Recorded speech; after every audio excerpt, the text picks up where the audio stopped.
రోడ్డుపైన బైఠాయించి బీఆర్ఎస్కు వ్యతిరేకంగా నినాదాలు చేస్తున్నటువంటి కాంగ్రెస్ పార్టీ కార్యకర్తలందరినీ కూడా పోలీసులు వెనక్కి పంపిస్తూ ఉన్నారు, కార్యాలయం లోపలికి పంపిస్తూ ఉన్నారు. మన కెమెరామెన్ సాయి చరణ్ దృశ్యాలని మనకు చూపిస్తూ ఉన్నారు. ఇక్కడ పరిస్థితుల్ని పార్టీ కార్యాలయం లోపలికి పోలీసులు కాంగ్రెస్ పార్టీ శ్రేణుల్ని పంపించేటువంటి ప్రయత్నం చేస్తూ ఉన్నారు, వారికి రిక్వెస్ట్ చేసి మరి పంపిస్తూ ఉన్నారు. సో మొత్తానికైతే పరిస్థితి ఇప్పుడిప్పుడే అదుపులోకి వచ్చింది. కాంగ్రెస్ పార్టీ శ్రేణులందరినీ కూడా లోపలికి పంపిస్తూ ఉన్నారు. ఇదంతా కూడా బీఆర్ఎస్ ఓటమి భయంతో చేస్తున్నటువంటి ఫ్రస్ట్రేషన్తో చేస్తున్నటువంటి ఆందోళనే తప్ప ఎక్కడా కూడా కాంగ్రెస్ పార్టీ అతిక్రమించి ప్రవర్తించలేదు అనేటువంటి మాటల్ని కాంగ్రెస్ పార్టీకి సంబంధించినటువంటి శ్రేణులు నాయకులు ఇక్కడ వ్యక్తం చేస్తా ఉన్నారు. కేవలం అపోహలతోటి మాత్రమే ఇలాంటి ఆరోపణలు చేస్తున్నారనేటువంటి విమర్శలను వీళ్ళు చేస్తా ఉన్నారు ఇక్కడ. Right nursing, thank you very much, thanks for the updates.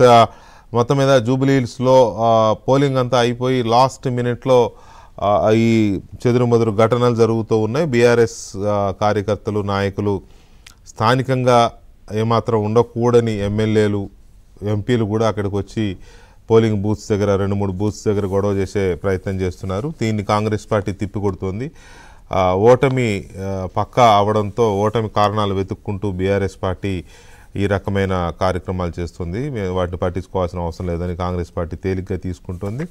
చూడాలి ఏమవుతుందనేది. ఇక మనం ఒకసారి ఎగ్జిట్ పోల్స్ చూడాల్సిన సమయం వచ్చేసింది. ఎగ్జిట్ పోల్స్ అన్నీ వచ్చేసాయి. ఇటు జూబ్లీ హిల్స్కి సంబంధించి అటు బీహార్కు సంబంధించి ఎవరు గెలవబోతున్నారు అనే దాని మీద అంచనాలతో కూడిన ఎగ్జిట్ పోల్స్ను వివిధ సర్వే సంస్థలు వెల్లడిస్తున్నాయి.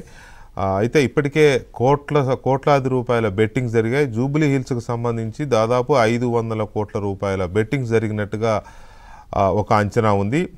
గెలుపుతో పాటు మెజారిటీల మీద కూడా 5,000 మెజారిటీ వస్తుందని, 15,000 మెజారిటీ వస్తుందని, 20,000 మెజారిటీ వస్తుందని, ఆ పార్టీ గెలుస్తుందని, ఈ పార్టీ గెలుస్తుందని, ఇట్లా రకరకాల పారామీటర్స్లో రకరకాల బ్రేకప్స్తో బెట్టింగ్స్ కాశారు. దాదాపు 500 కోట్ల రూపాయల బెట్టింగ్స్ జరిగాయి. అలాగే బీహార్కి సంబంధించి కూడా బెట్టింగ్ రాయుళ్ళు భారీగానే బెట్టింగ్స్ కాశారు. అయితే ఇప్పుడు మనం వెల్లడించబోయే ఎగ్జిట్ పోల్స్తో ఈ బెట్టింగ్స్ ఇంకా పెరిగే అవకాశం ఉంది.